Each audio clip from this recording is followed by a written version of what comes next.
No mundo, o primeiro país a criar um plano de aposentadoria foi a França, em 1673, construindo um sistema estatal exclusivo para os funcionários da Marinha, e após 2 séculos também abrangeu os servidores públicos. Desde 1822, no início do Império Brasileiro, o Legislativo discute sobre algum tipo de aposentadoria.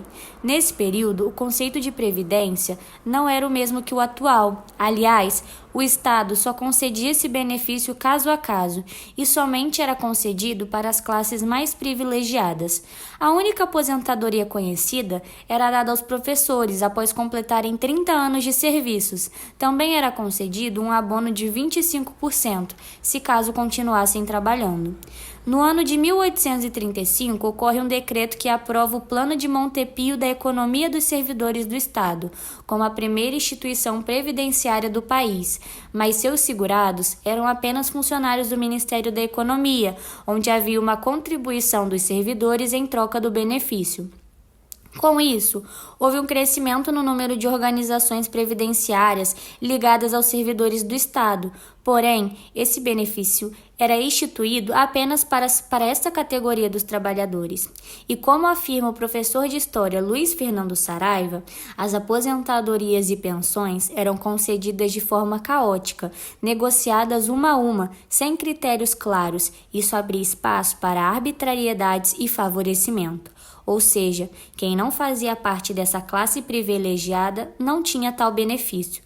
Sua única forma de garantia eram os montepios, uma espécie de associação em que se pagava umas parcelas e depois ganhava o seu benefício.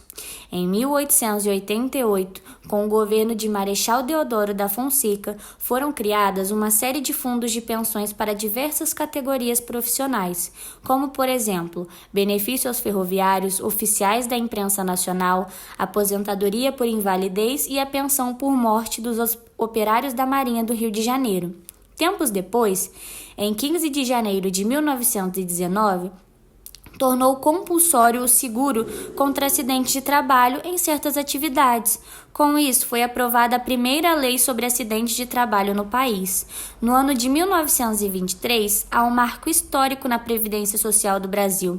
Foi neste ano em que foi dada a primeira iniciativa para o desenvolvimento do sistema previdenciário, como conhecemos atualmente. A Lei Eloy Chaves é considerada tal marco, pois com ela estabeleceu a criação do CAP, Caixa de Aposentadoria e Pensão para os ferroviários da época.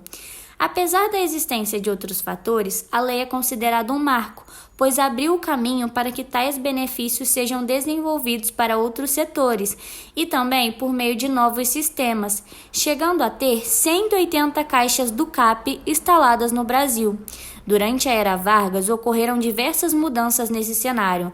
Em 1930, foi criado o Ministério do Trabalho para cuidar das relações provenientes da Previdência.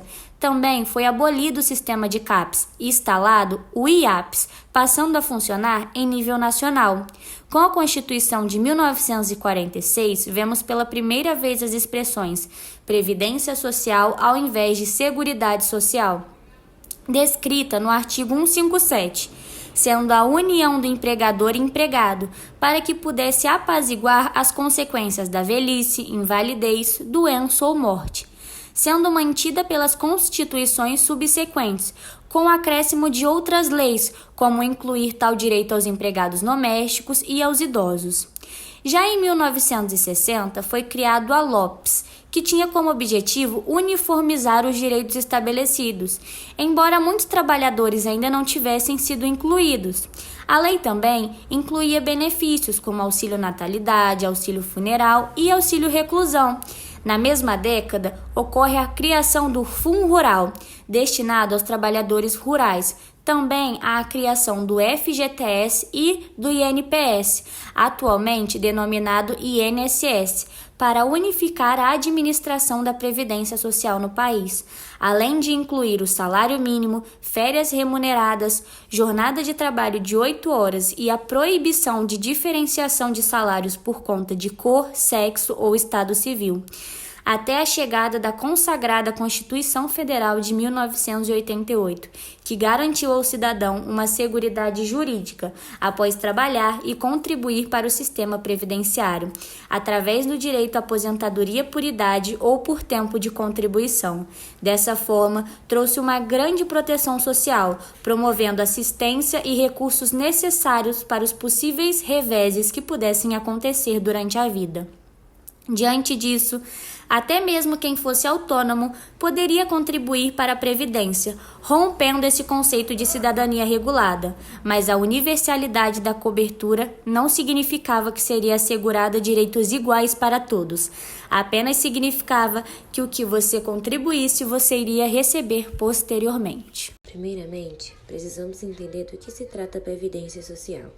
Bom, a Previdência Social atualmente no Brasil é um seguro social adquirido por meio de uma contribuição mensal, que garante ao segurado uma renda no momento em que ele não puder trabalhar.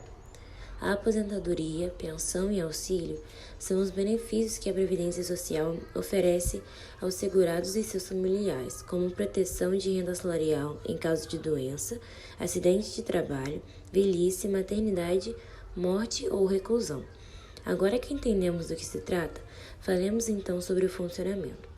Os benefícios são os segurados e os seus dependentes. O segurado é qualquer pessoa que exerça atividade remunerada e contribua para a Previdência Social. Aqueles que não exercem atividade remunerada, como estudantes maiores de 16 anos e as donas de casa, também podem contribuir para a Previdência Social, só que facultativamente. Os segurados obrigatórios são todos os trabalhadores urbanos e rurais que exercem atividades remuneradas, não sujeitas a regime próprio de previdência social, a partir dos 16 anos de idade. São eles empregados com carteira assinada, domésticos, trabalhadores avulsos, contribuintes individuais, que são os empresários e autônomos, e os especiais, que são os trabalhadores rurais em regime de economia familiar. O benefício é uma importância em dinheiro que a Previsão Social paga aos seus segurados e dependentes para garantir a sua renda familiar, sob a forma de aposentadoria, auxílio, pensão ou salário maternidade ou salário família. A contribuição é uma parcela descontada do salário dos segurados e também paga pelos patrões. Quem trabalha como autônomo ou contribui facultativamente deverá fazer o recolhimento por conta própria. A partir de maio de 2004, o desconto do salário para os empregados com carteira assinada, inclusive os domésticos e o trabalhador avulso, é de 7,65% para quem ganha até R$ 752 de salário, de 8,65% para quem recebe entre 752 e 780 de salário mensal, de 9% para quem ganha entre R$ 780 e R$ 1.254 de salário mensal e de 11% para quem recebe até entre R$ 154 e R$ 2.508 de salário mensal. Os patrões são responsáveis pelo recolhimento das contribuições dos empregados com carteira assinada, trabalhadores avulsos, contribuintes individuais a serviço e domésticos. O salário de contribuição para os segurados obrigatórios é o valor de sua remuneração. Para o segurado facultativo, é o valor por ele declarado, desde que não ultrapasse um limite máximo nem seja inferido ao salário mínimo especificado na lei. O salário de benefício é um valor básico utilizado para definir a renda mensal dos benefícios de prestação continuada, inclusive aqueles decorrentes de legislação especial e de acidente de trabalho, executando-se o salário família e o salário maternidade. É calculado tornando-se por base os salários de contribuição dentro do período de julho de 1994 até o mês anterior à data do requerimento do benefício ou do afastamento do trabalho.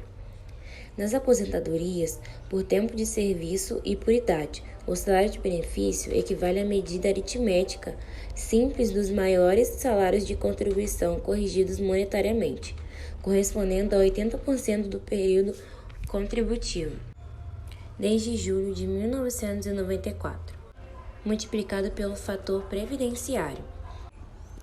Nas aposentadorias por invalidez e especial, auxílio-doença e auxílio-acidente, o salário de benefício equivale à média aritmética simples dos maiores salários de contribuição, corrigidos monetariamente correspondendo a 80% do período contributivo desde julho de 1994. Nos casos de auxílio-doença e aposentadoria por invalidez, quando o segurado contar com menos de 144 contribuições mensais no período contributivo, o salário de benefício correspondente à soma dos salários de contribuição dividida pelo número de contribuições. O valor do salário de benefício não será inferior a um salário mínimo nem superior ao limite máximo do salário de contribuição. O fator previdenciário é aquele aplicado obrigatoriamente nos casos de aposentadoria por tempo de contribuição e voluntariamente nos casos de aposentadoria por idade. É calculado por uma fórmula que considera a idade, a expectativa de sobrevida e o tempo de contribuição do segurado ao se aposentar. O período de carência é um tempo mínimo de contribuição que o trabalhador precisa comprovar para ter direito a um benefício previdenciário. De acordo com o benefício solicitado, varia entre 12 e 180 contribuições mensais, sem interrupções. A interrupção da contribuição caracteriza a perda da qualidade de segurado. Para os segurados filiados à Previdência Social, até 24 de setembro de 1991, a carência para as aposentadorias por tempo de contribuição por idade e especial é fixada conforme o ano em que o segurado implementar todas as contribuições, sendo de 138 contribuições em 2004 e 6 a mais para cada ano, até 180 em 2011. Para aqueles inscritos após essa data, a carência é de 180 contribuições. A aposentadoria por invalidez e o auxílio-doença exigem 12 contribuições mensais. O auxílio-acidente, o salário-família, a pensão por morte e o auxílio-reclusão não têm carência. O salário-maternidade não tem carência para as empregadas com carteira assinada, domésticas e trabalhadoras avulsas.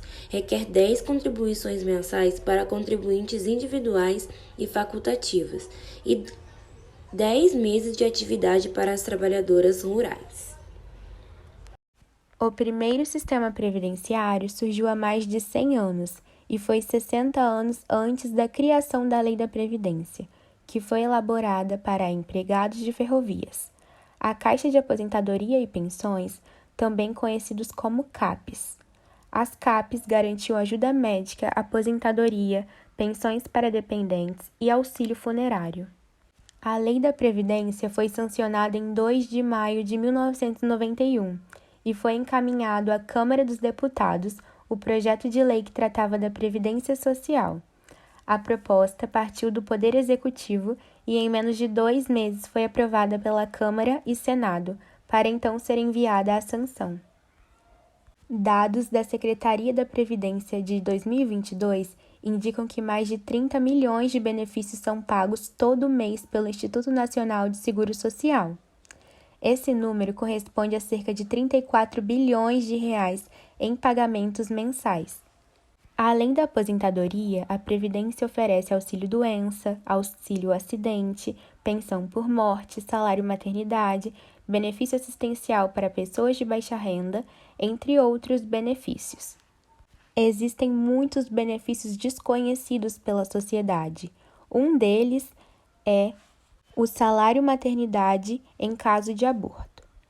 Esse é um benefício garantido por lei para que mulheres possam se afastar de sua atividade por motivo de aborto.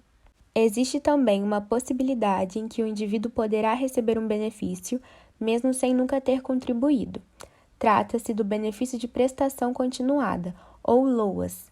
Este é um benefício da assistência social, ou seja, não depende de prévia contribuição e é dividido nas modalidades idoso ou deficiente. Também existe o auxílio-doença em caso de cirurgia plástica. As cirurgias plásticas realizadas por causa de reparação ou estética necessitam de um certo tempo de repouso.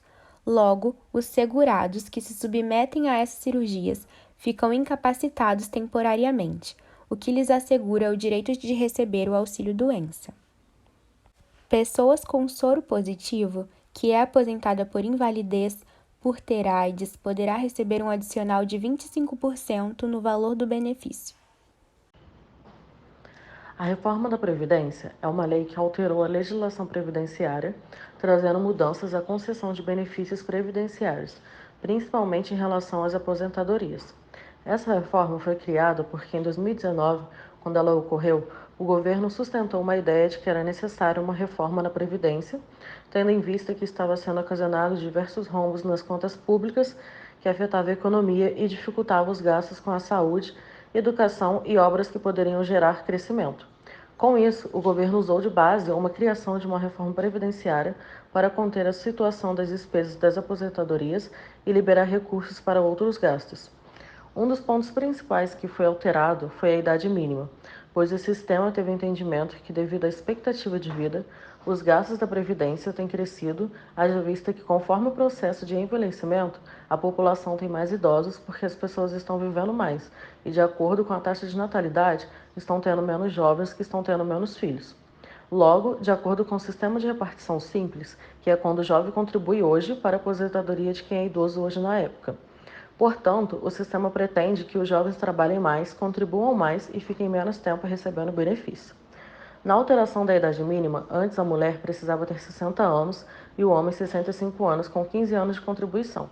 Hoje, após a reforma, a mulher, para aposentar, passou a ter que ter 62 anos e o homem 65 anos, com 15 anos de contribuição mínima, que são 180 meses de carência.